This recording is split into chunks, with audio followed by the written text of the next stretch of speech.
Newton, muito obrigado pela tua presença, muito obrigado aqui por essa disponibilidade, por essa conversa. E a gente sempre começa perguntando o começo, né?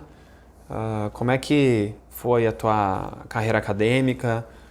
Por que você optou pela profissão que você optou? E o que te fez levar até onde você está agora? Os projetos que você desenvolve e essa especialidade que você adotou aí de proteção de banco de dados. Obrigado. Eu costumo dizer salve, né? Saúde, que a gente tenha cada vez mais saúde, que a gente passe por esse momento tão complicado que a gente está enfrentando. E, bom, eu sou formado em Direito já há mais de 20 anos e especialista em Direito Público, e há questão de 3 anos resolvi fazer o mestrado em Direito. E aí, durante o mestrado, na linha de Direitos Fundamentais, eu tomei conhecimento da questão da proteção de dados e como direito fundamental, né? Em 2016, a União Europeia adota, em sede de regulamento geral, o GDPR, que vem uma evolução da diretiva que vem desde 94. Então, já consolidando os direitos fundamentais, a proteção de dados e a privacidade como direitos fundamentais, que já existe de forma expressa na Carta de Direitos Fundamentais da Comunidade Europeia, e é um caminho que nós estamos seguindo no Brasil também. Então, conheci esse tema num dos trabalhos que eu tive que fazer e realmente me encantei, porque não é um novo direito, mas é um reconhecimento novo de um direito tão relevante, porque é atinente à própria personalidade. É um direito que diz respeito à própria existência do indivíduo, da pessoa física. Por isso que nós tratamos com dados pessoais, pessoas físicas. E aí mudei o meu projeto e acabei escrevendo a minha dissertação com um foco na área penal, porque era a linha de pesquisa do mestrado, mas lidando com proteção de dados e privacidade, inserindo esse tema na sociedade de risco, na sociedade em rede e também na sociedade da vigilância. Não, perfeito. Então, eu busquei fazer esse contexto sociológico sob o prisma também penal, e aí foi uma paixão pelo tema de proteção de dados e privacidade, e a questão, praticamente 2 anos eu me dedico a esse estudo diuturno. Então, isso, na realidade até isso que eu quero te perguntar. Você identificou essa oportunidade no teu mestrado e hoje, de uma forma, vamos dizer, para um leigo entender, o que você faz? São 2 características, 2 opções muito interessantes assim, que esse estudo da proteção de dados me causaram. A primeira é a análise acadêmica, científica, de estudar a fundo como um direito fundamental, um direito inerente à própria personalidade, com todas essas características. Mas isso só o estudo acadêmico já tem a sua relevância, mas ele não basta. Porque é importante que a sociedade, implementar isso na vida das pessoas. Que as pessoas reconheçam e se reconheçam como titulares também desse direito fundamental à proteção de dados, como nós somos titulares ao direito fundamental ao meio ambiente, direito fundamental à proteção do consumidor, entende? Então, aí o segundo passo foi como também trabalhar com isso.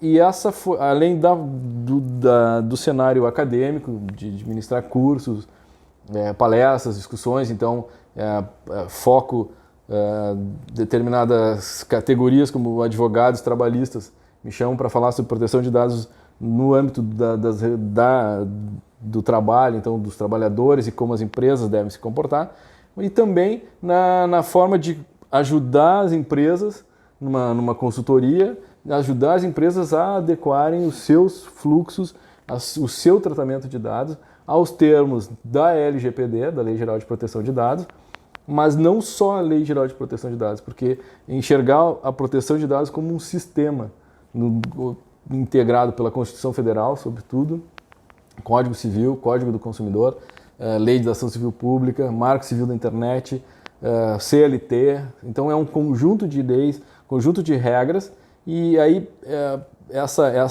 também essa vocação de auxiliar, de implementar esses projetos de adequação das empresas, das organizações, aos termos da proteção de dados. Perfeito. Vamos assim, visualizar isso por um outro ponto de vista. Com a expansão da internet, a expansão do uso de dispositivos móveis, você tem aí uma série de fraudes que estão sendo perpetradas contra o consumidor, que vão dizer que viram status de epidemia também, né? Sim. Então, no momento que existe cada vez mais interações digitais entre as pessoas, você também abre campo para fraudes. Tá? Então, vamos dizer então que a Lei Geral de Proteção de Dados, ela vem para o bem, para ajudar a solucionar essas questões? Sem dúvida, a Lei Geral de Proteção de Dados e o sistema de proteção de dados, para não ficar só restrito à lei, vem para devolver a titularidade dos dados aos seus relativos. Então, são os meus...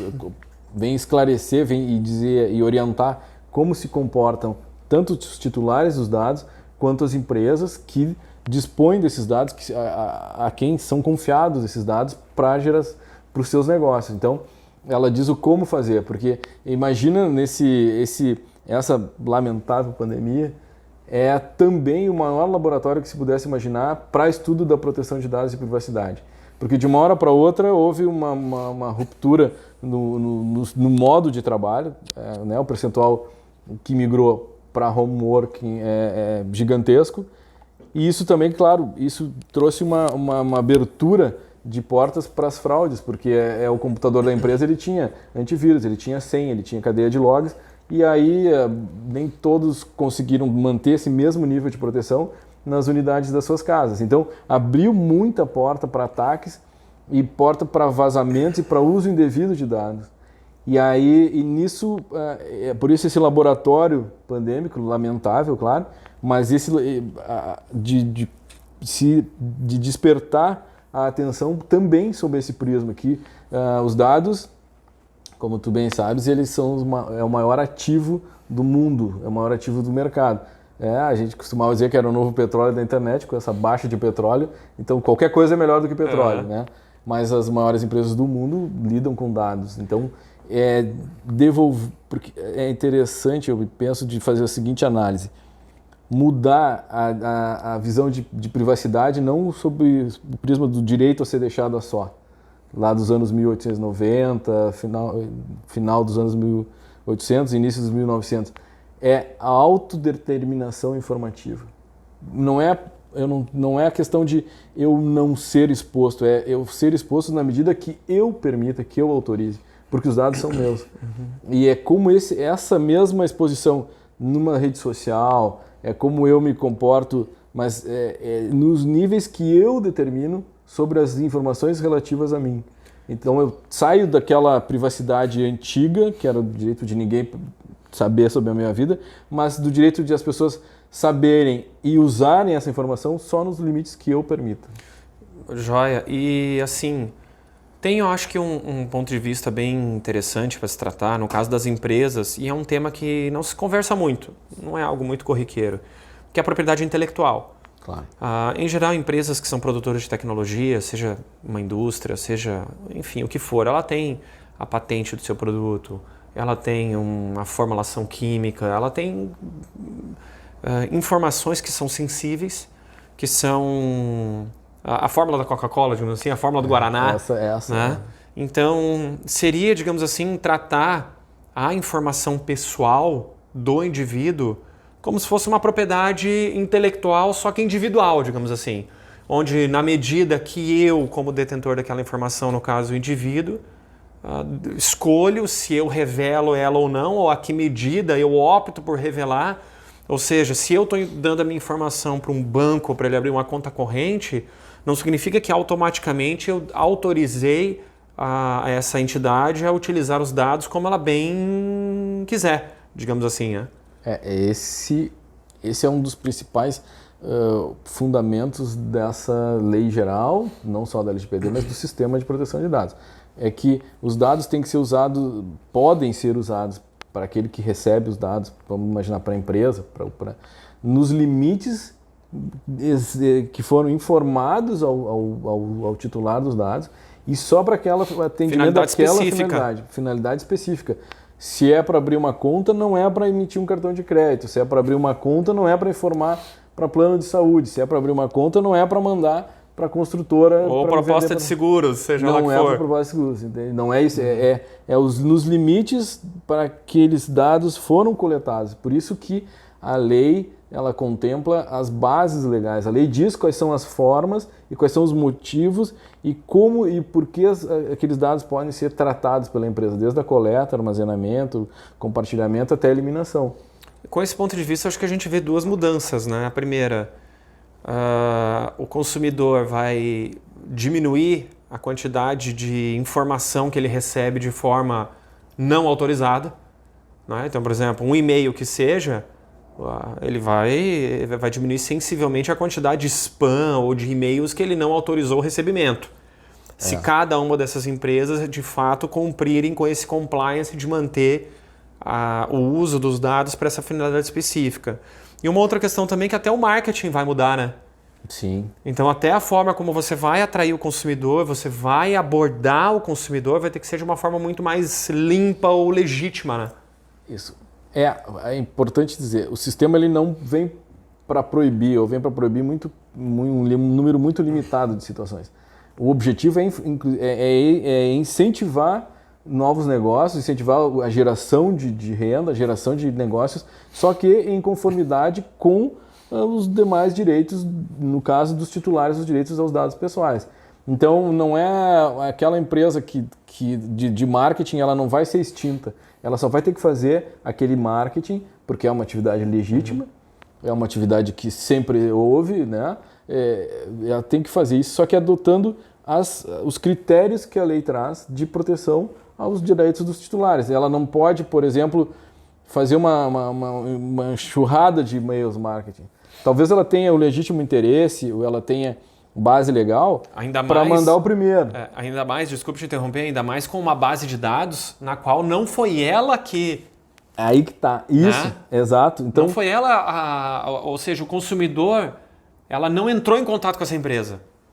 Então, essa é a linha tênue, né? É a linha tênue até onde o negócio pode ser levado, ter a continuidade do negócio, que é o interesse da economia, não é o interesse de vedar negócios, mas que não haja o excesso, que não haja a violação, porque propaganda sempre houve, né? Sempre houve propaganda na TV aberta, no intervalo das programações.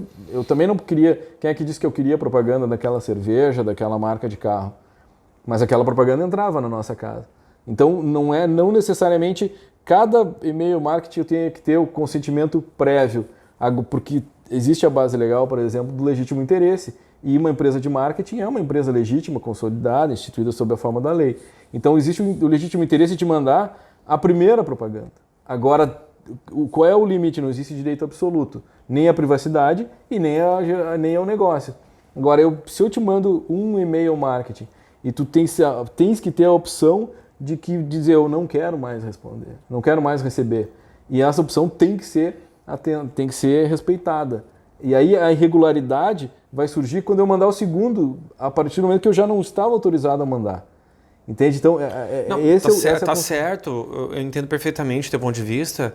Agora, teoricamente, chegando somente nesse exemplo do e-mail, esse dispositivo que coloca descadastre aqui, ele é uma solução para um problema que essa lei vai evitar. Ela vai evitar ou vai tornar um pouco mais difícil de acontecer. É essa questão, assim. A lei não vai proibir o e-mail marketing, mas ela proíbe o abuso do e-mail marketing. Ela não proíbe, porque ela não vem proibir grandes condutas, porque a publicidade, a propaganda é um negócio que gera rendas e tal, e a publicidade em si, ela não ofende, ela ofende quando ela é abusiva, ela ofende quando ela é num horário, o telefonema daquele sábado de manhã, aqueles 10 telefonemas no sábado de manhã. É um contato comercial, então que o primeiro contato seja feito pelo menos num horário comercial. É essa ponderação, essa comparação entre um direito e o outro que vai ser orientada pelos preceitos, pelos pretextos tanto da Constituição, do Código do Consumidor e breve pela Lei Geral de Proteção de Dados. Sim, com a finalidade, no meu ponto de vista, de harmonizar isso daí, nem um nem o outro. Mas, teoricamente, até o consumidor ele tem esse direito, né? Ou seja, ele entrou em contato com uma empresa específica, por que ele está recebendo e-mail de outra empresa? Claro. Sabe? Acho que, até porque hoje nós vivemos o mal da informação, do excesso de informação. O celular ele tem uma vantagem maravilhosa, que ele quebrou as fronteiras. Hoje você pode estar na tua casa, você pode estar sendo produtivo e trabalhando. Sim. Agora, esse é um problema também, porque você está sempre conectado. Sempre trabalhando. Né? Então você está sempre trabalhando. A relação de trabalho, há pouco tempo atrás, vamos falar a nível histórico, era você tem uma carga horária de trabalho, terminou aquela carga horária de trabalho, você vai para tua casa, acabou. Agora, com dispositivos digitais, você está sempre conectado. E à medida que você tem acesso a cada vez mais informação, você precisa processar e dar sequência a ainda mais informações.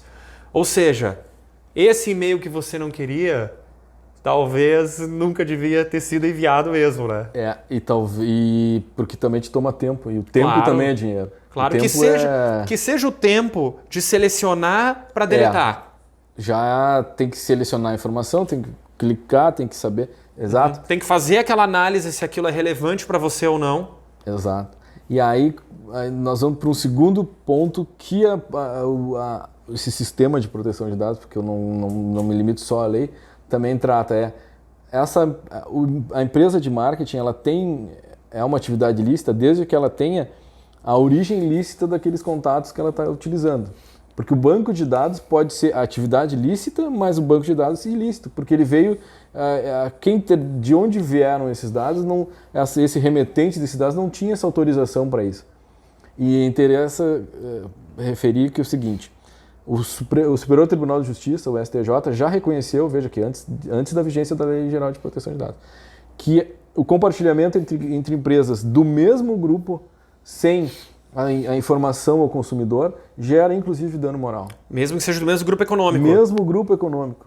Só que era de uma empresa para outra, vamos imaginar... O dono da concessionária passou ali para o escritório de seguros para poder vender o seguro do carro que vai vender na concessionária. Eu forneci meus dados para a concessionária para comprar um carro. Então, ele pode utilizar, ele tem base legal para isso, para manter nos arquivos dele, claro, porque ele precisa para questões tributárias, questões...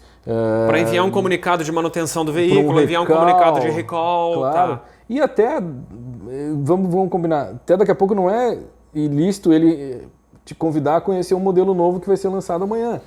Porque é uma relação, é um contato que está no âmbito da compra de um automóvel. É alguém te oferecer não quer vir aqui tomar um café e conhecer o modelo 2021? Então, aí, para isso, havia tanto consentimento como estava no limite desse tratamento. Agora, mandar para a mesma empresa de seguros para ficar importunando no domingo de manhã, esse compartilhamento já é ilícito e já rendeu indenização de R$8 mil. Entende? Então... Paga bons anos de seguro, dependendo do carro. Já paga. Bom, Nilton, a gente comentou e conversamos sobre a Lei de Proteção de Dados pelo lado do consumidor. Agora vamos trazer isso para o lado das empresas. Porque, assim, o mundo das empresas é muito amplo, né? Você tem desde o autônomo, a microempresa, ao pequeno empresário, a empresa média, a grande empresa, o prestador de serviço, a indústria que tem patrimônio intelectual.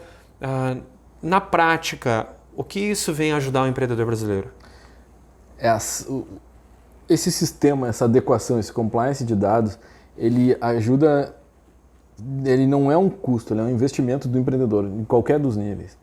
Porque ele confere segurança jurídica, de não, daqui a pouco ali na frente, não sofrer demanda de indenizatórias, não sofrer uma penalização pelo eventual uso indevido de dados.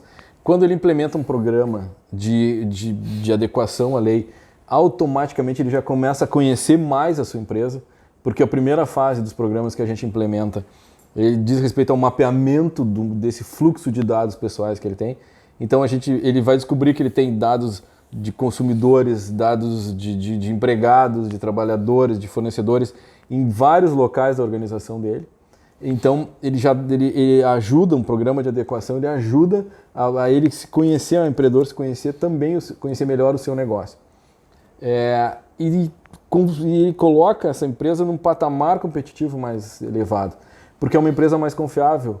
Porque quando tu tens uma empresa em conformidade com acordo com todas as regras de compliance, de todos os pilares, uma dessa conformidade tem que ser a conformidade de proteção de dados. Então, quando eu precisar negociar com a tua empresa, para a minha empresa estar em conformidade, a tua tem que estar também. Porque não adianta eu ter um programa adequado, e ele não será adequado, se eu não exigir como parceiro de negócio, que tu também estejas em conformidade. Então, eu preciso ter confiança de que os dados que eu, eventualmente, de clientes, de consumidores, de trabalhadores, que eu compartilhar contigo, também vão estar protegidos na tua instituição. Então, forma um círculo de virtudes assim, desses dados. E aí entra muito... E o consumidor percebe isso? O consumidor percebe, porque entra a lei geral de proteção de dados e o sistema, eles são especialmente reputacionais. Se tu mudar o mindset para, eu não quero evitar a multa, que eu tento falar menos das multas de 50 milhões, de 2% do faturamento líquido. Porque quando chegar na multa, o dano à reputação da tua empresa, como uma empresa que não é confiável em relação aos dados pessoais que o consumidor, que o fornecedor, que o parceiro de negócio transfere para essa empresa, talvez tu já nem tenha mais empresa para pagar essa multa. Porque o dano à reputação de uma empresa como não confiável é sempre muito mais, muito mais elevado do que, às vezes, alguns milhares de reais de pagamento de indenização. Eu acho que é importante a gente ressaltar também que muitas vezes um dado por si só ele não tem valor. Mas quando alguém está querendo pesquisar algo sobre alguém, ele passa a ser um elemento de informação. Porque você pegando aquela informação de uma empresa com a informação de outra empresa e mais uma terceira ou quarta informação, cruzando aquilo ali, você pode ter algo relevante. Então, acho que isso é importante destacar, que ao mesmo tempo que é um trabalho individual, ele tem um trabalho individual porque aquela unidade de informação dentro de um contexto coletivo pode se tornar algo prejudicial. Né? Isso, o dado em si é diferente. O dado ele evolui para uma informação que ele evolui para uma questão de um processamento de inteligência. Então, quando tu tens todo esse caminho adequado à legislação, adequado aos princípios da lei, da Constituição e da própria convivência na sociedade, tu tens esse caminho, que é o mesmo caminho, de uma forma correta, adequada e confiável. Então isso te demonstra se tu tiveres uma avaliação da tua empresa, quando tu fores elaborar negócios, parcerias com empresas maiores ou do mesmo, né, do teu ramo, a tua empresa é muito mais confiável negociar com uma empresa que tem a sua carga tributária adequada, que respeita o meio ambiente e que respeita também a proteção de dados. A questão não há como dissociar a proteção de dados da proteção aos demais direitos e aos demais já requisitos sociais. Porque se a empresa não trata bem os dados, ela não trata bem o lixo. Então a gente sabe que a empresa ganha ou perde consumidores também como ela se comporta em relação ao meio ambiente. E em relação aos dados pessoais é a mesma coisa. Existem muitos riscos implícitos nessa atividade toda, porque isso me remete um pouco à época de bolsa de valores, né? Oh. Então, quando você vai tomar uma decisão sobre um ativo, comprar ou vender, muitas vezes você tem informações que são informações que para muitas pessoas é subjetiva. Como, por exemplo, isso eu recebo diariamente essa informação. Quanto que estrangeiros ou investidores nacionais estão comprados ou vendidos? Porque daí você sabe o fluxo de capital e você sabe qual é a tendência de crescer ou de cair. Então, quando você traz para o mundo real, o mundo das pessoas, onde você, por exemplo, opera num mercado muito competitivo, se você não proteger os dados ou proteger os dados dos teus clientes, pode significar duas coisas. Você pode perder informação sensível sobre patentes e tecnologia da qual você é proprietária, ou você pode perder clientes. Porque o teu concorrente pode, de alguma forma, identificar qual é uma necessidade específica do teu cliente e apresentar um produto melhor na tua frente. Então, acho que essas questões que às vezes o público em geral pode não dar o devido valor, mas é um pequeno detalhe que pode fazer uma grande diferença. Uma grande diferença. E, bom, com esse mercado de capitais é evidente, a gente não vou nominar empresas, mas quando tu tens uma empresa e ela é detectado um vazamento de informação privilegiada, ou antes, assim, um grande problema ambiental. O valor dessa empresa cai, o valor das ações dessa empresa despenca. E a mesma coisa quando vem à tona um vazamento de dados. Né? Aquela empresa que valia, sei lá, um X número de milhões, ela cai. Por quê? Porque nessa sequência desse vazamento de dados vem o dano reputacional, perda de clientes, perda de negócios, vem o pagamento de indenização, pagamento de multa, o próprio valor da empresa vai lá para tem um decréscimo gigantesco. Então, isso que a gente percebe tanto nas empresas que foram causadoras de desastres ambientais, como de vazamento de dados. Por isso que até o termo é o mesmo. É o petroleiro que vazou e é o banco de dados que vazou dados. Ele vazou óleo, contamina um sem número de praias, imagina tu vazar dados pessoais, ou tu ter um sistema, porque a lei não é uma questão de existir um sistema invulnerável. É questão de que se houver um incidente com esses dados, que a empresa esteja preparada, saber como lidar, quais são as autoridades que ela tem que informar, como ela se comporta em relação aos titulares de dados, em relação ao mercado. Então, esse é o compliance de dados. A questão da TI, que vai colocar mais ou menos proteções ao banco de dados, é a parte objetiva, mas a parte subjetiva vai nesse caminho, assim, e se acontecer um acidente, até ataque hacker, até a Casa Branca. Então não há sistema invulnerável. Agora, se houver essa vulnerabilidade, se houver um incidente, eu tenho que estar preparado para mostrar para o meu consumidor, para mostrar para o meu trabalhador, para mostrar para o mercado que a minha empresa sabe como se comportar. E hoje o que tem acontecido é sequestro de base de dados, né? Sequestro. O pessoal, os exato. hackers, eles entram no servidor da empresa, bloqueiam toda a informação na qual atinge diretamente toda a produção da empresa, todo o tráfego de dados e solicita o resgate. Solicita o resgate em Bitcoin, exato. Isso já faz anos que acontece. A gente tem notícia, inclusive, de escritório de advocacia. Né? Então, se a empresa tem uma política de privacidade, ela já sabe que ela não deve negociar. Ela sabe que ela tem que comunicar às autoridades, ela sabe que ela tem que ter transparência. Olha, fomos vítima, para que a empresa realmente seja uma vítima daquele ataque e não mais uma causadora de uma violação ao direito dos titulares. Uma grande empresa de comércio eletrônico, a questão de 2 anos e pouco, foi vítima de um ataque hacker, mesma questão, uma extorsão, pedida de resgate desse banco de dados em Bitcoin, e a primeira postura da empresa qual foi? Negar. A segunda, não foi tão grave assim. Negar o evento. Não houve o ataque. Bom, houve o ataque. Aí já vê o dano à credibilidade e à reputação. Na segunda, não foi tão grande. Não, tinha sido maior. Até que a empresa percebeu que o valor de mercado dela estava caindo, tanto a confiança do mercado estava caindo tanto. Bom, vamos adotar qual é a postura adequada? Qual é a postura de compliance? Qual é o protocolo? Qual é o protocolo?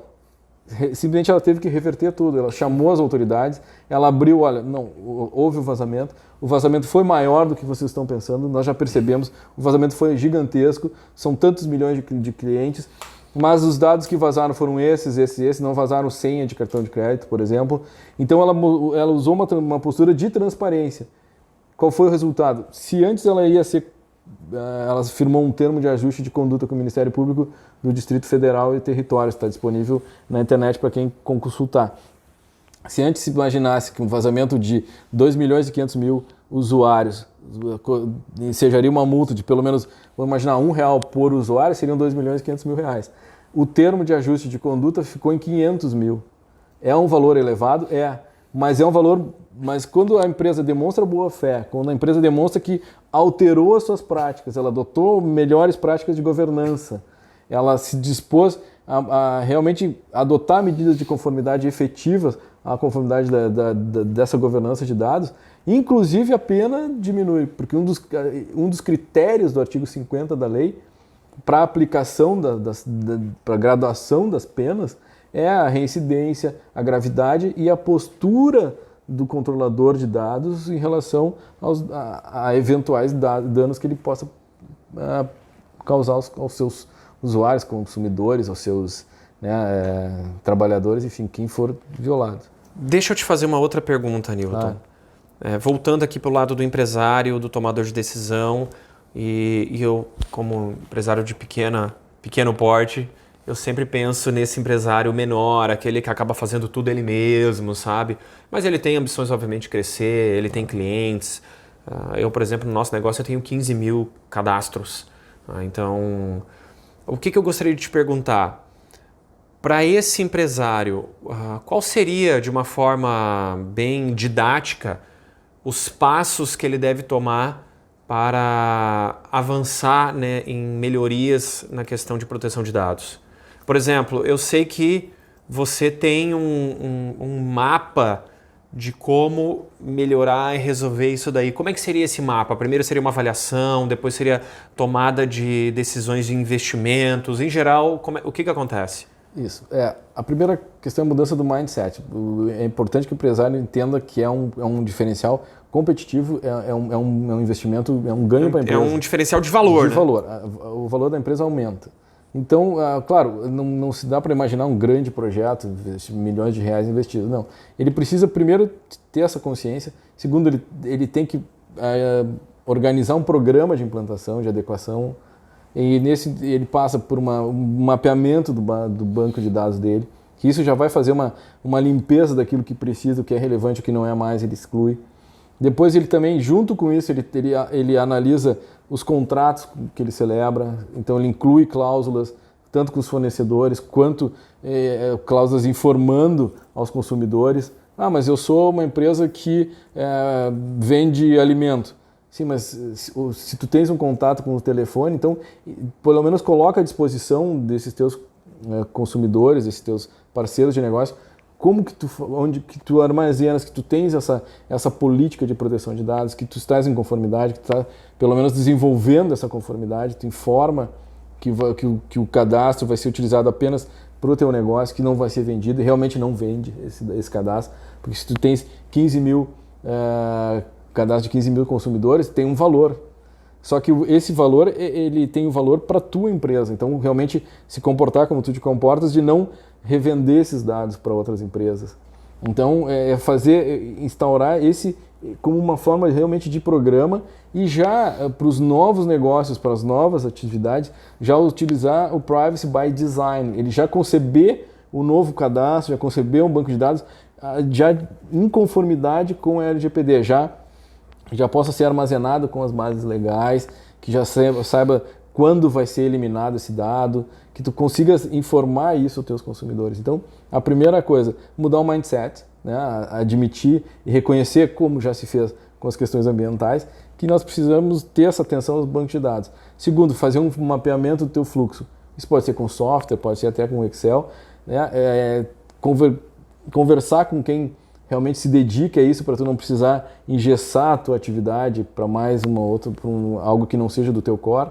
Então, tu mapeia teu fluxo, revisa documentos, revisa a tua política, organiza o teu site e informa todo o usuário de que qual é a tua política relacionada à proteção de bases de dados. E transparência. Incentiva que o teu cliente, que o teu parceiro de negócios leia e conheça como tu trata os dados. Esse quando a gente sai do país, a gente vê que todos os lugares, ou onde tu fores, existe assim, conheça, leia o que eu faço com os teus dados. Eu faço questão de te informar que eu tenho o teu dado para o meu e-mail marketing, que eu mando só para ti, que eu tenho o teu dado para fins cadastrais e tributários, que eu só informo isso para a Receita Federal, entende?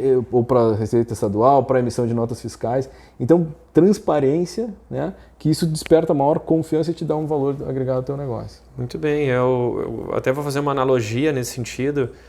Eu conheci um case de uma empresa que é um escritório de contabilidade, que obviamente também vai ter bastante interesse num projeto desse, mas esse é uma escritório de contabilidade já um pouco diferenciado, porque eles se especializaram num ERP, que é o nome, né? Sim. Eles se especializaram em um ERP de uma empresa conhecida a nível nacional, e quando eles entram no cliente, eles entram já com o ERP como a ferramenta de administração da empresa.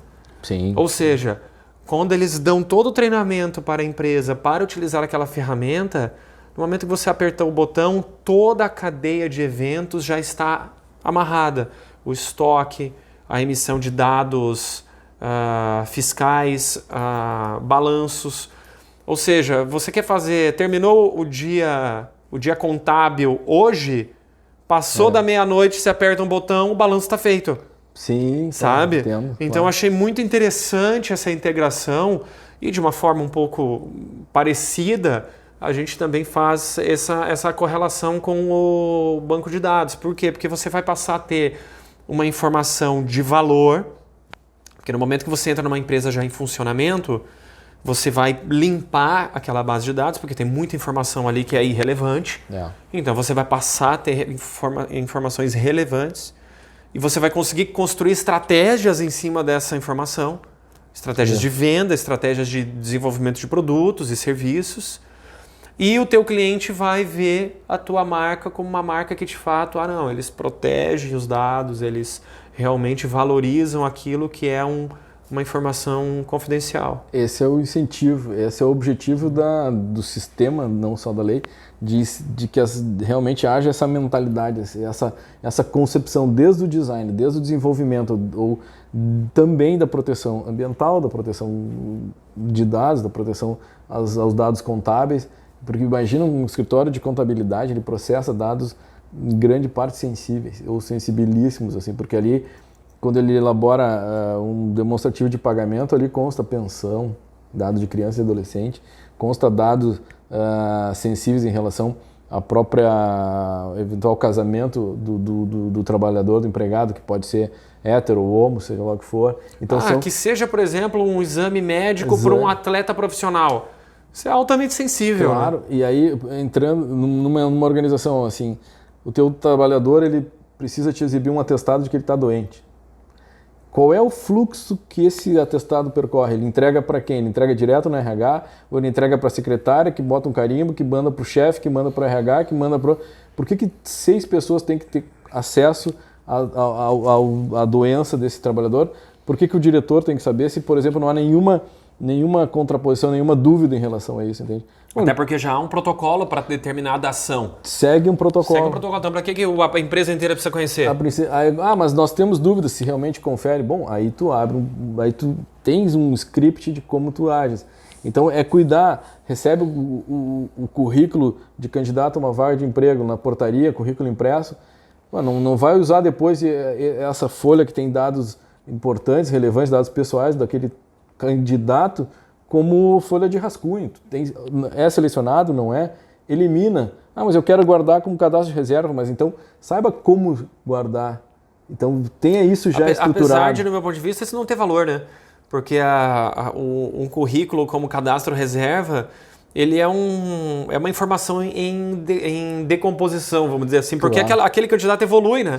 Claro. Aquele candidato está evoluindo, então ele esse ano é uma coisa, aquele candidato daqui a um ano ele é outra pessoa com outros conhecimentos, né? Também por isso, então acho que tem essa é a relevância do ato, né? De não ter valor agora, ou você contrata ele agora porque você identificou valor na informação que ele está te dando, ou descarta. Elimina, porque daqui a um ano, se ele vier se candidatar novamente, é uma outra informação que ele vai te passar, é um outro candidato. E mesmo que ele esteja exatamente no mesmo status, que seja a mesma vaga para o mesmo trabalhador, que venha de novo, entende? Não tem porquê, porque se ocorre uma violação de dados desse banco de currículos que tu tens lá para nada, tu expuseste a tua empresa a uma indenização, a uma multa, a uma fiscalização.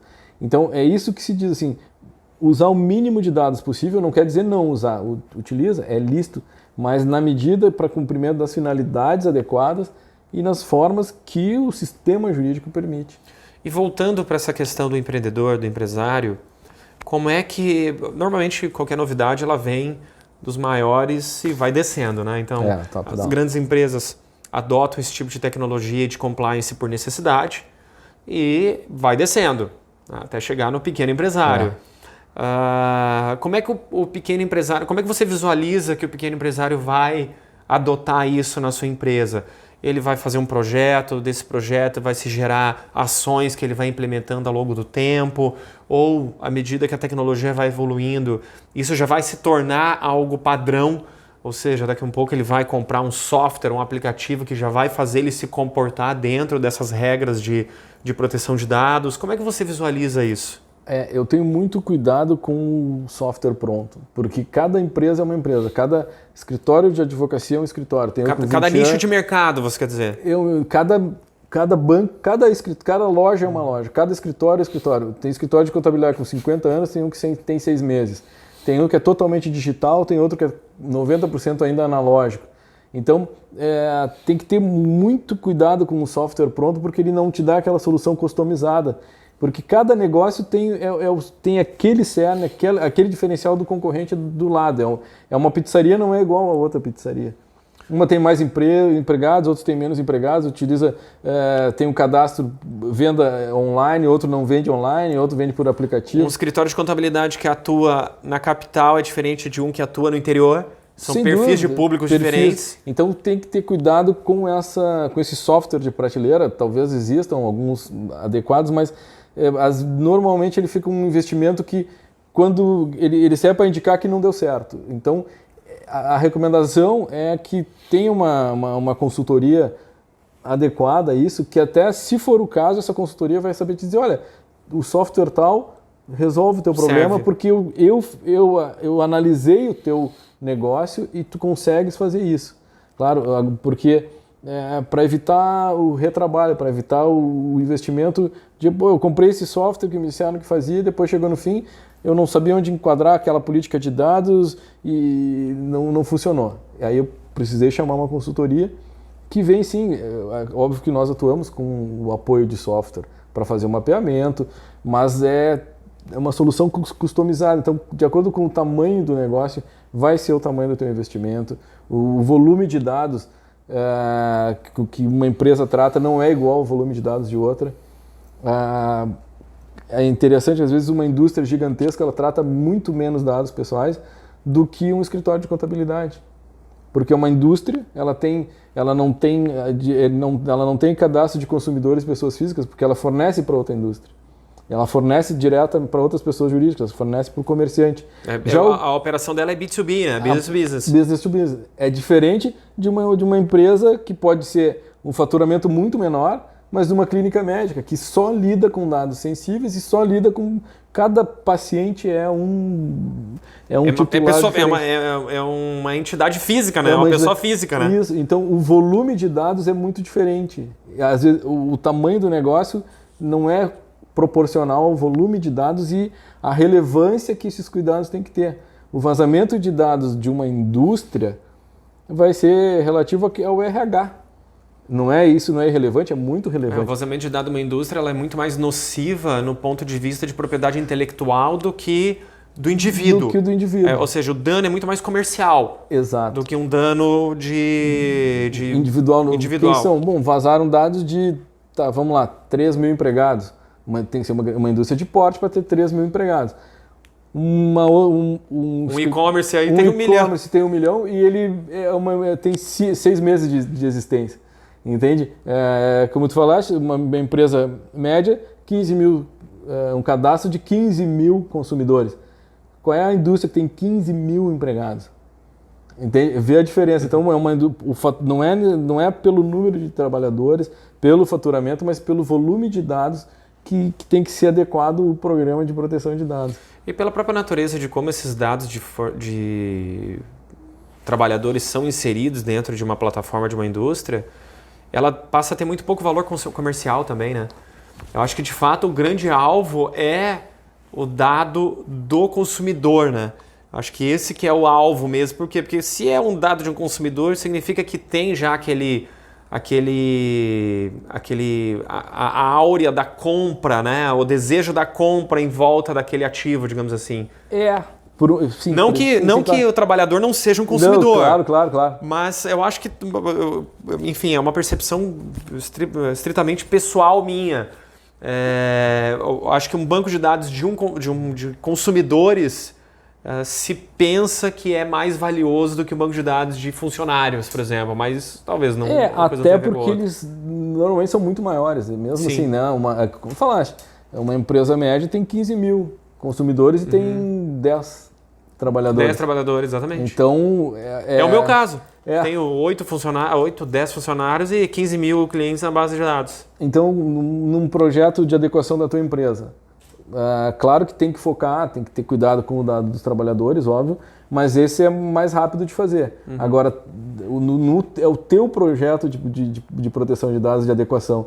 Então, nós vamos focar nesse consumidor, vamos sanitizar essa base de dados, vamos ver o que precisa, o que não precisa, quais dados dá para eliminar, o teu marketing vieram de onde esses dados. Bom, eu não tenho uma origem lícita, então não é o teu caso, mas bom, eu não sei de onde é que o teu diretor de marketing, que às vezes é ele mesmo, né? Eu sou tudo na minha empresa. Bom, eu não sei de onde veio essa lista. Pô, esquece essa lista, não corre risco de na frente ter que pagar uma indenização por causa disso, entende? Então esse é um programa de adequação, por isso que a lei até ela vem enfrentando algumas postergações, né, no início da vigência, que não serve para dizer, bom, quando a lei entrar em vigor, se é maio, se é agosto, se é janeiro de 2021, se é agosto de 2020, em agosto eu vou começar o meu projeto.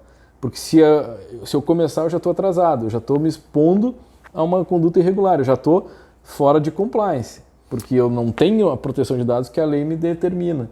Então, esse espaço que a gente no direito, né, a vacatio legis, esse espaço entre a promulgação de uma lei e a sua vigência efetiva, deve ser utilizado para adequação, com mais calma. Então, para não ter aquela correria do lado dos últimos dias. Existe uma lógica, acho que é do direito romano, né? Que o fato de existir uma lei e você desconhecê-la não significa que você não está sujeito a ela, né? Então... Exato. Ninguém isso dizia, legal, desconhecimento da lei. Não então é exatamente isso. Acho que as empresas vão ter que se adaptar a essa nova realidade. E até aproveito para te perguntar de uma forma bem direta, o que é a LGPD? Bom, a LGPD, Lei Geral de Proteção de Dados, ela é um espelho da regulação europeia, da Comunidade Europeia.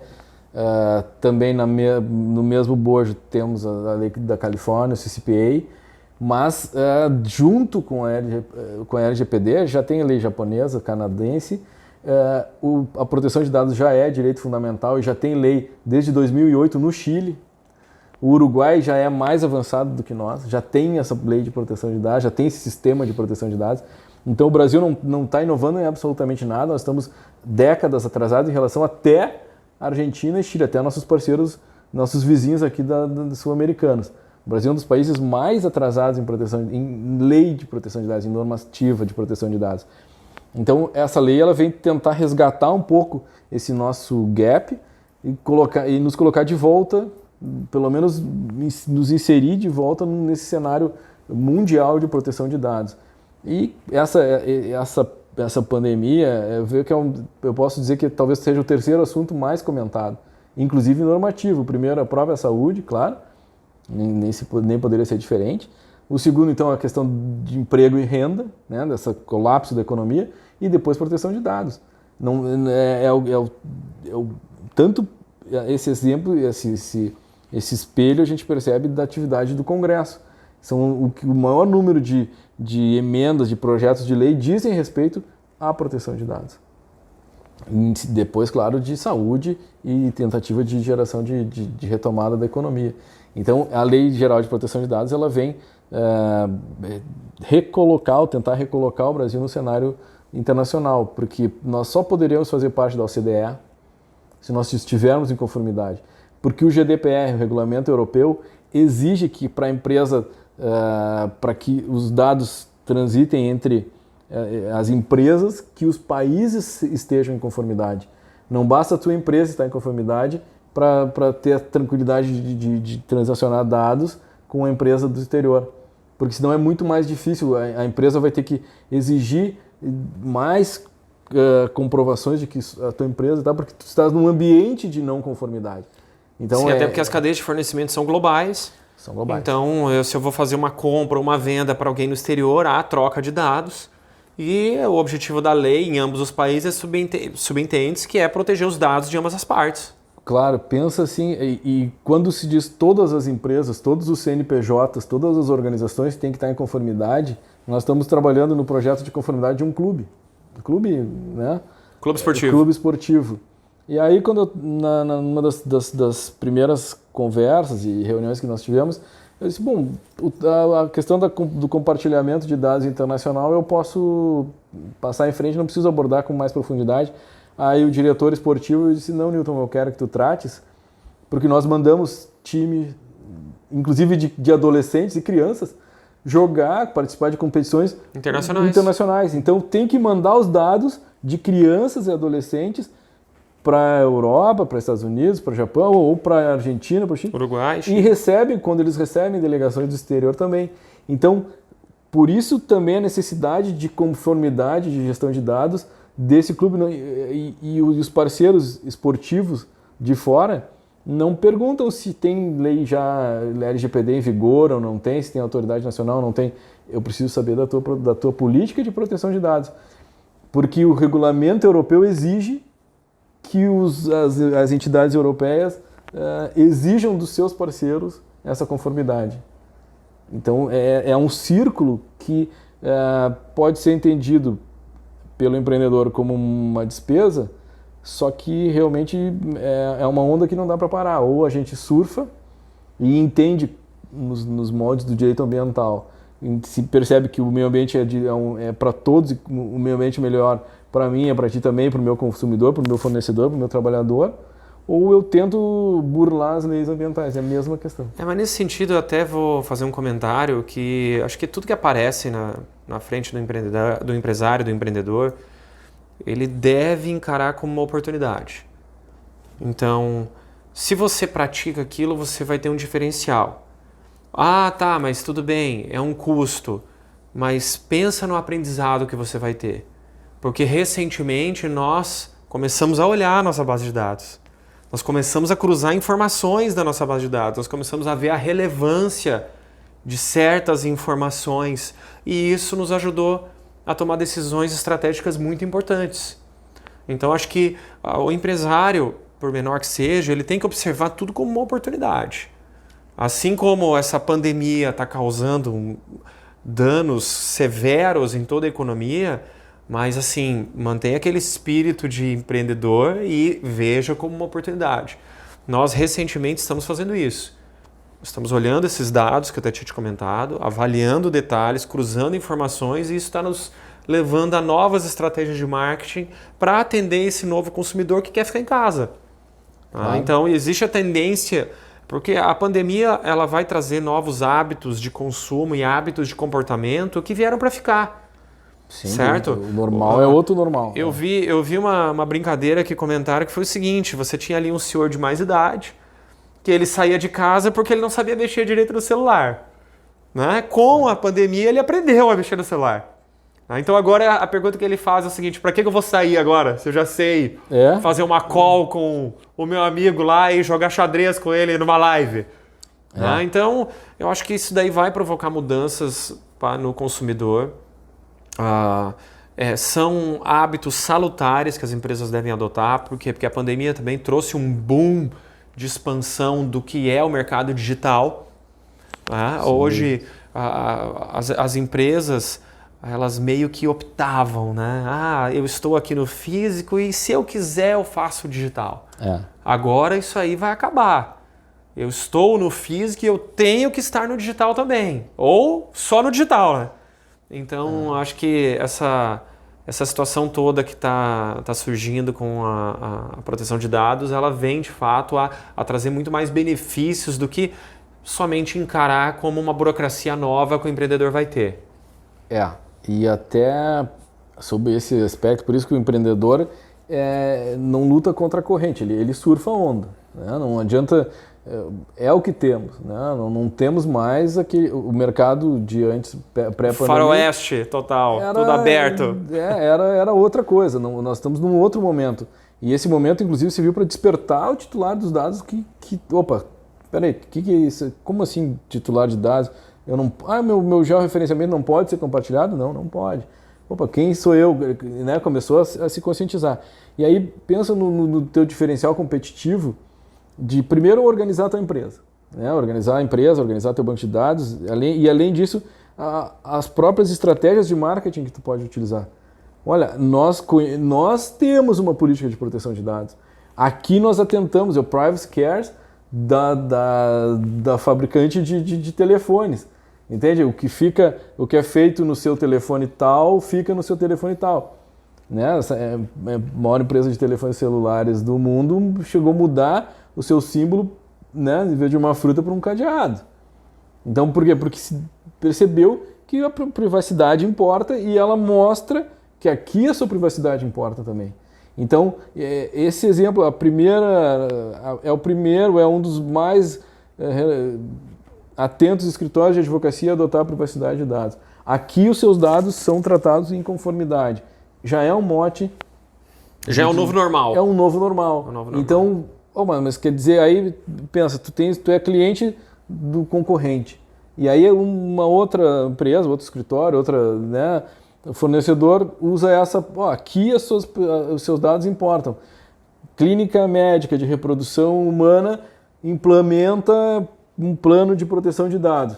Pô, se eu sou cliente da outra, eu vou lá e dizer, escutem vocês, isso é bobagem, a gente não quer. Tá, mas, com quem eu vou confiar? Quem agregou valor ao seu? Esse teu exemplo aí me traz uma lembrança que muitos homens são doadores de esperma, né? Uhum, e aí já aconteceu de o pai ser revelado. Já. Certo? Uma pessoa, ela quer engravidar, ela não tem um marido, ela não tem um namorado, enfim, ela recorre a uma clínica. Essa clínica tem uma base de dados de esperma genético para poder fazer essa doação. E acontece um vazamento desse dado, porque dentro da clínica existe a identificação de quem é o doador. E muitas vezes, que eu me lembro, nesse exemplo que eu vi, gerou até um vínculo paternal. Sim, gerou até um vínculo paternal nesse sentido. Nos Estados Unidos foi reconhecida a paternidade. Claro, foi reconhecida. Aqui dificilmente isso aconteceria, mas o que a lei vem fazer? Bom, a invasão desse banco de dados, o vazamento, às vezes ocorre por uma circunstância, um ataque hacker muito sofisticado que ninguém exigiria um nível de proteção que nem a Casa Branca tem. Então a lei diz, olha, acidentes ou invasões, crimes acontecem. Só que aí pensa, duas clínicas são invadidas pelo mesmo ataque. Uma sabe como se comportar, tem mecanismos, tem uma política que diz assim, olha... Tem todos os protocolos do que fazer. Protocolos de TI, protocolos jurídicos e inclusive que se tu tiver uma política adequada, se tu tiver um programa adequado na tua empresa, tu consegues contratar um seguro cyber risk por um prêmio menor. Se tu chamares uma seguradora para fazer um seguro desse tipo de dano, desse tipo de risco, e tu não tiver nenhuma adequação na tua empresa, nenhum protocolo, tu sequer vai conseguir fazer o seguro. Agora, se tu tiveres, e eu já tive a oportunidade de ter acesso a policies e conversar com corretoras, né, de âmbito mundial sobre isso, bom, a gente diferencia as empresas. Conforme o maior número de conformidade, o maior número de... como ela é a maior atenção dela aos dados que ela dispõe, o risco é menor, o prêmio é menor. O prêmio é menor e se acontecer ela já tem todo o script, sabe como fazer. Agora, aquela empresa que não está nem aí para isso, é óbvio que ela, além de sofrer o mesmo ataque, o mesmo vazamento, as consequências são muito piores, porque demonstra o desleixo. Olha, a empresa tal sofreu esse ataque hacker e não fez nada, ou não sabia o que fazer. Até porque é importante ressaltar que a seguradora ela indeniza o dano, né? Existe uma crença popular antiguíssima. Fulano botou fogo na empresa, botou fogo na casa para ganhar o dinheiro do seguro. As pessoas não levam em consideração que o seguro não dá dinheiro cheque em branco. Ela vai avaliar o dano e vai indenizar o dano. Então, se pegou fogo na casa, para consertar é 300 mil, é isso que a seguradora vai pagar. E no momento que você tem um vazamento de banco de dados, mas existe todo um compliance, um protocolo de cuidados, a tendência é que o dano seja menor. Logo, se o dano é menor, isso é identificado pela seguradora como uma avaliação de risco, o prêmio a ser pago é menor também. Menor porque é evidente que o risco é menor. O risco é menor. E aí, porque esse patrimônio coberto por esse seguro, inclusive, vai para o risco, para o dano reputacional, cobre todo esse espectro de danos que vem de um ataque desses. Então, como é que tu vai... A seguradora não vai ou vai te cobrar um prêmio exageradamente alto, porque ela sabe, bom, se acontecer um dano, um ataque cibernético desses, essa empresa vai quebrar, eu vou ter que indenizar a empresa inteira. Entende? O capital segurado a indenização vai chegar no topo, eu não vou minorar esse risco. E como é que eu vou fazer, por exemplo, justificar isso para a opinião pública? Qual é a postura da direção da empresa de dizer, olha, tivemos um ataque hacker, mas nós temos uma política, nós temos um DPO, um Data Protection Officer, que tem conhecimento, que nós já comunicamos aos clientes, aos trabalhadores, aos titulares dos dados, que houve esse ataque e foi nesse motivo. É transparência, entende? É diferente de, olha, não foi nada, ou foi outra coisa, ou foi menor, ou nós não sabemos o que houve, ou nós vamos investigar depois. Não, tu já sabe quem tu vai chamar, qual é o contato que tu vai fazer. As autoridades que vão ser alertadas. Qual é o... Há todo um script, um protocolo de ações. E isso vem só com um programa customizado de implantação, de adequação da atividade à LGPD. Claro que pode ser um investimento numa empresa de pequeno porte, o investimento é compatível, porque a simplicidade do negócio vai exigir de quem faz esse projeto um menor número de horas, um software um pouco mais simples e resolve o problema, mas resolve o problema com resolutibilidade alta. Tem tudo, não é de fazer um programinha meia boca para dizer que tem e depois se der um problema eu não sei como fazer. Depois se der um problema eu resolvo. Não, ou tem ou não tem.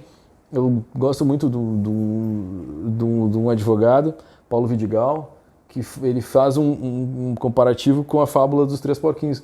Tu pode fazer um programa de conformidade adequado e de material e de tijolos firme, ou tu pode fazer um de palha. Só que tu gastares no de palha e no de madeira, tu vai gastar 2 ou 3 vezes até fazer o real. Só que nesse caminho tu pagou indenização, tu investiu mal.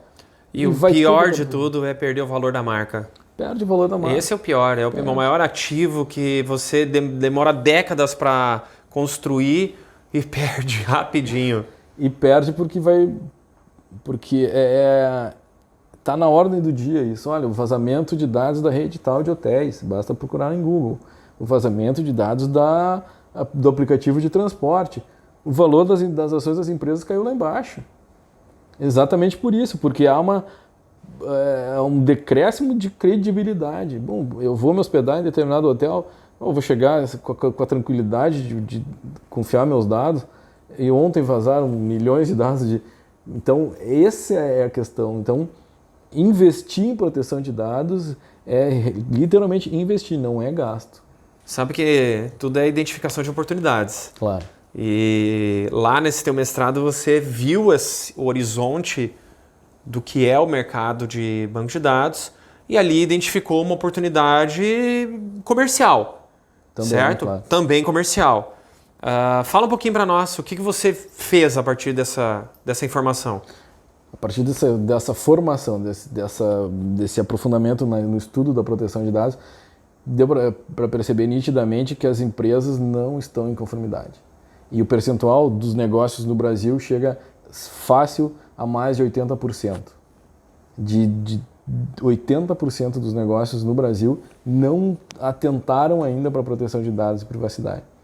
E aí, bom, esse é um mercado evidente, né, a necessidade de ajudar, de auxiliar essas empresas a estarem em conformidade com a LGPD. Por isso, então, que aí, junto com uma engenheira, com a Cris e com a Giovana, que já vem da gestão de empresas, e a Cris, ela é engenheira e vem da segurança da informação, Então nós construímos a DP Officer Brasil, a Data Protection Officer Brasil, que é com esse foco de auxiliar as organizações, as empresas, tanto pequenas como médias, a implantarem as suas políticas de adequação à LGPD. Não só a LGPD, mas a toda a normativa, todo o sistema de proteção de dados. Então, essa é a oportunidade que foi percebida porque de complementar, então de atuar em parceria com os escritórios, em parceria com os escritórios de contabilidade, com os escritórios de advocacia. Não é uma assessoria jurídica, mas é uma assessoria de adequação das empresas à proteção de dados. Trabalhamos em conjunto com a empresa. Nós não evitamos que a empresa tenha que criar mecanismos próprios e investir recursos humanos seus, que já estão na sua engrenagem. E na quais muitas vezes vai na tentativa e erro. Na tentativa e erro para, em conjunto com aqueles recursos que já estão na empresa, nós adequarmos e colocarmos essa empresa em conformidade. Então, a gente tenta não barrar o negócio, a gente faz... É um caminho de demonstrar para o empresário que, afinal de contas, ele precisa continuar trabalhando, ele precisa continuar girando, mas que ele, a partir dessa consultoria, dessa adequação, ele gire, ele trabalhe de uma forma em conformidade para poder desbravar novos mercados, para ter segurança jurídica de apresentar o seu negócio, apresentar a sua parceria e que eventuais, tanto consumidores como outros parceiros de negócio, confiem em celebrar um negócio com uma empresa que é conforme a proteção de dados. Nilton, deixa eu te fazer uma pergunta. Como é que essa questão da pandemia, sob o teu ponto de vista, mudou essa questão da lei de proteção de dados? Mas em todos os aspectos. Porque agora, obviamente, houve uma intensificação da atividade no mercado digital. Então, como agora você acredita que a pandemia pode provocar mudanças ou a favor ou a contra essa LGPD? Essa pandemia é lamentável sobre todos os aspectos. Ninguém desejava isso, ninguém admitia que isso pudesse acontecer nesse nível, pelo menos. Mas nós precisamos conviver com isso. É uma realidade nova que surge e já está em construção. Então, especificamente na proteção de dados, houve eu não sou muito adepto da conscientização, mas houve uma percepção de que realmente nós somos titulares dos nossos dados e nós temos que, primeiro, cuidar daquilo que a gente produz, que a gente publica a nosso respeito, cuidar para quem a gente informa nosso nome, nosso CPF, nosso endereço, ter noção de que isso é um ativo que nos pertence. Então, a primeira noção é essa, inclusive o nosso georreferenciamento, a nossa liberdade, que nós não devemos admitir, né, que se cerceie esse direito, pelo menos sem que haja um critério bem definido. Porque sempre comparando os ordenamentos da Comunidade Europeia com a nossa, lá foi implantado um sistema de georreferenciamento, de monitoramento de celulares.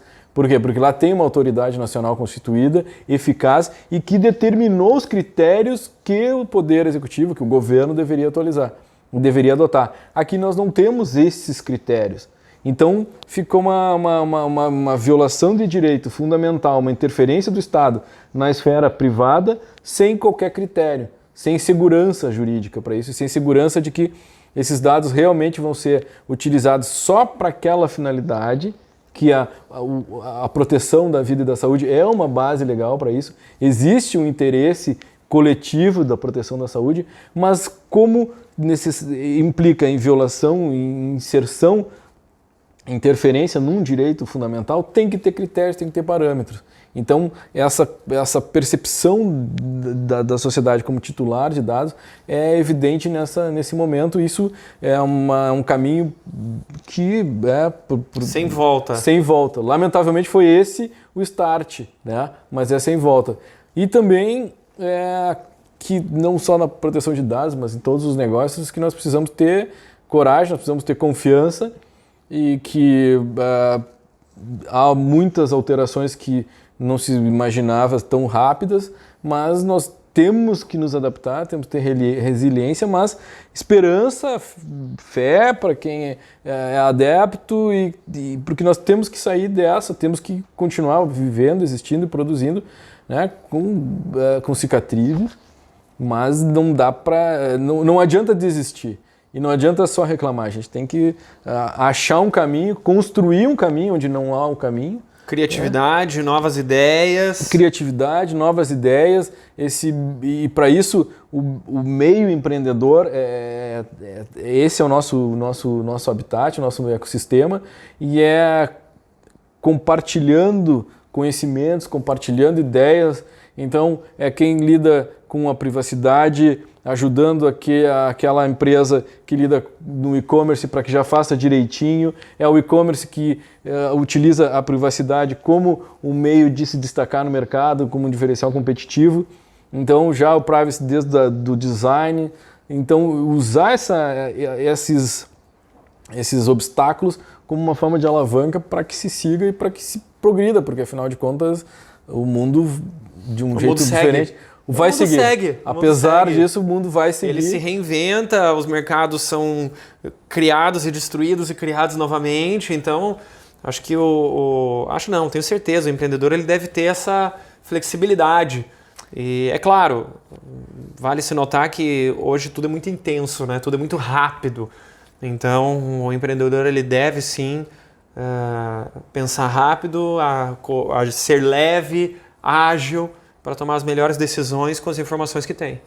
Porque o empreendedor ele é ágil, ele deve pensar rápido e ele tem que ousar. A gente precisa de ousadia, a gente precisa mapear o risco, claro, né? Mas tem que arriscar. Existe um grande percentual em toda atividade que realmente é um risco que independe da nossa capacidade, depende da nossa percepção.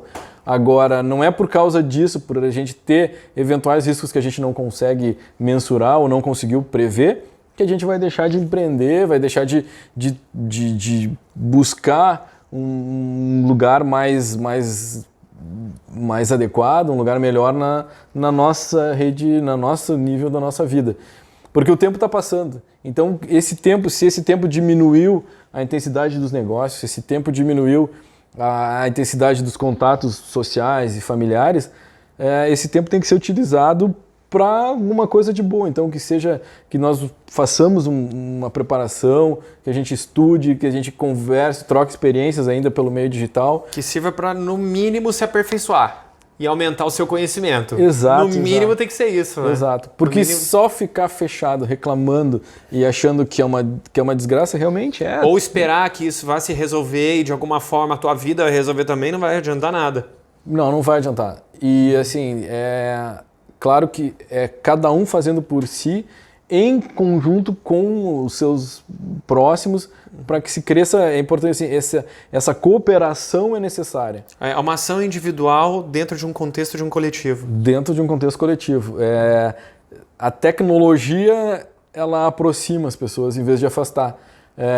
Usar aquela reunião virtual, aquela call virtual, ou digital, melhor dizendo, porque ela tem seus efeitos, mas em vez de eu reclamar que eu tenho que conversar contigo através de uma máquina, que eu use essa experiência para conversar com mais pessoas. Então, utilizar esse obstáculo como uma alavanca para crescer, e fazer com que os negócios e os relacionamentos pessoais também melhorem, apesar desse problema gigantesco que nós estamos enfrentando. Ô Newton, aqui a gente faz uma brincadeira que eu vou te mostrar algumas imagens do teu Instagram e você comenta o que aconteceu, qual é a ideia que estava por trás disso, tá? Olha lá, ó. Pois é. A privacidade realmente vai ser a base da confiança, a base da lealdade, da integridade, vai demonstrar para o teu parceiro de negócio, para o teu fornecedor, para o teu consumidor que tu atenta a isso, porque se ruir a privacidade, vai cair todo o resto. A casa. Essa é a ideia. Essa é a casa. A ideia é que a privacidade ela é aquele alicerce de todo o trabalho de uma empresa. É todo um trabalho da empresa. Legal. Isso aqui, rapaz, o que aconteceu? O Ministério Público acusa uma empresa de vender indevidamente dados de 73 milhões de usuários. Esse é um uso indevido de dados. Ela vendeu dados de titulares. É uma comercialização daquilo que não é dela. Os dados são dos titulares. O dado ele é confiado à empresa. E para atendimento daquela finalidade específica pelo que foi realizada aquela coleta. Ninguém entregou os dados, ninguém confiou os dados dessa operadora de telefonia para que eles fossem vendidos para outro. O nosso negócio ou era utilizados de qualquer outra forma que não fosse com a finalidade de atender finalidade aquela demanda específica. Isso. É essa a questão. Muito bem. E aqui, ó. Lei de dados agita empresas e cria novos negócios. Agita a empresa que não está em conformidade, porque, poxa, agora nós temos que resolver esse problema. Quem enxergar essa onda como um problema é um problema, porque em lugar de alterar o mindset para vamos resolver esse problema criando uma nova oportunidade de negócio, né? Então, quem enxerga a onda como um problema, sim, que vai bater contra a onda, vai ser derrubado e talvez até se afogue. Sim, vai se afogar, claro. Agora tem quem pode aprender a surfar a onda. E surfar a onda com segurança, com tranquilidade e até se divertir. Perfeito. Criando novos mercados, novas oportunidades, até porque esse é o novo normal agora, né? O novo normal agora é privacy by design ou by default. Temos que ter privacy. Muito bem. Newton, muito obrigado. Essa conversa foi top. Valeu.